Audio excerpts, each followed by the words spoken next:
Hey guys, so I'm heading back to GRTC coming right up. For those of you who haven't been there, it's a Joint Readiness Training Center.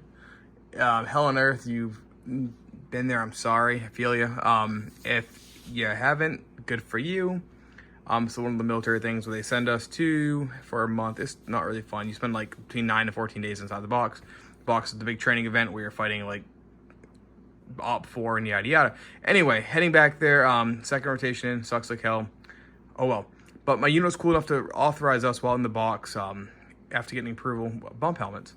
However, I can't really afford the Team Wendy or an Ops Corps currently right now, just because of, multiple kids, homestead, yada yada. So I searched high and low, whenever I could find, trying to avoid like an airsoft helmet. If I could not have one, it'd be great. I did find this guy, and it is a DLP Tactical Extreme Protection bump helmet. So the right amount is mine, but one of the requirements that we needed was these helmets needed to be able to take a round mount, right? So that was one of my biggest concerns. Although reviews online said it would, and it does, it actually holds pretty well considering it's a plastic mount. Something I probably will change in the future though. I'll probably go with a little bit more sturdy mount.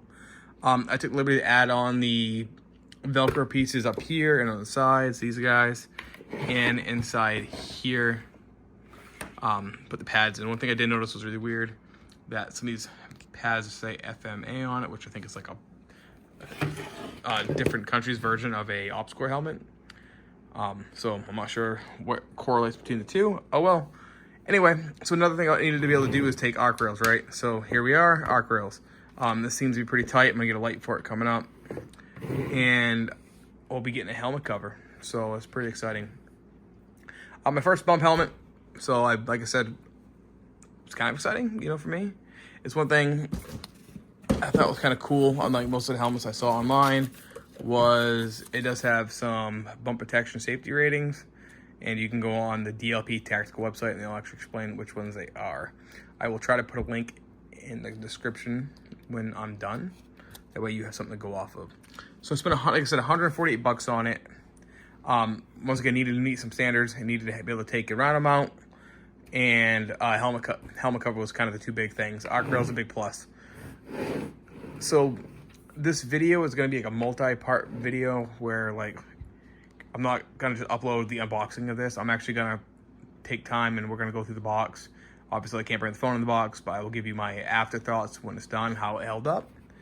And I'm excited to take you guys on the ride of this DLP Tactical helmet. So from all the research I've done, I found that Agilite brand Ops Corps fast cut helmets will fit on these DLP Tactical helmets. So what I'm going to do is go ahead and slap them on. And the cover's on. So yeah, it went on pretty easily. Agilite actually makes a really good video on how to put it on, so I'm not really going to go through that.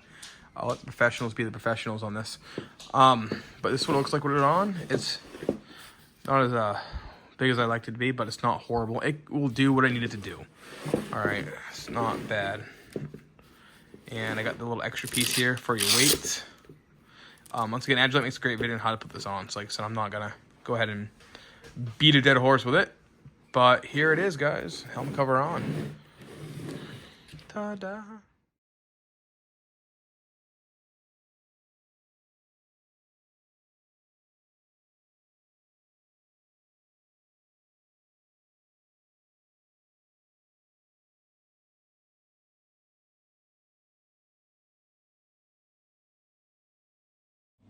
Alright guys, so JRT ended and I'm back in my home state.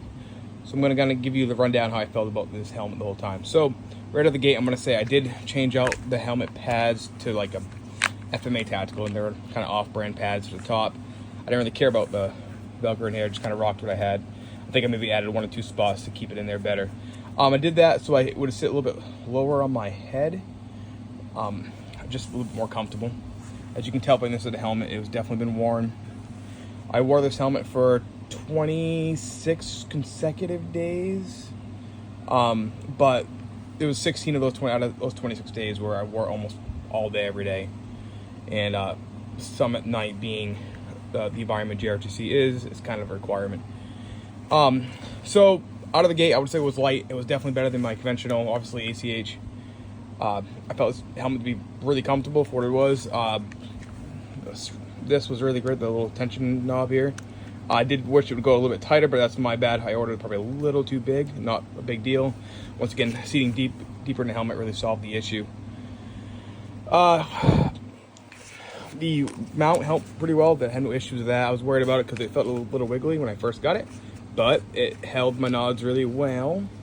And I can just so it takes the tension of that, and these round mounts are not the easiest to move back and forth, so I feel like that's good. So I did tie off my nods here. Up here, you can't see it now, but the retention straps for these held as you would expect a bungee strap to hold. Like I said, the helmet didn't feel cheap at all. Like I said, DLP Tactical did a good job on making this helmet. You can tell from the dirt, wear and tear was definitely used. She ain't as clean as she used to be. Also, having Miles gear on top of it, we had to attach that. That was kind of horrible. But the helmet took the halo fine. I would definitely say I'd recommend this helmet to anybody for a good bump helmet who was looking to save some money and not going with like Wilcox or Ops Core. Like I said, 140, 150 bucks will get you one of these guys. I think it's worth it, guys. Once again, thank you for taking time to watch this video. I know it's kind of long-winded. I hope this helps people looking to get a decent bump helmet with safety ratings for under 200 bucks. Thanks.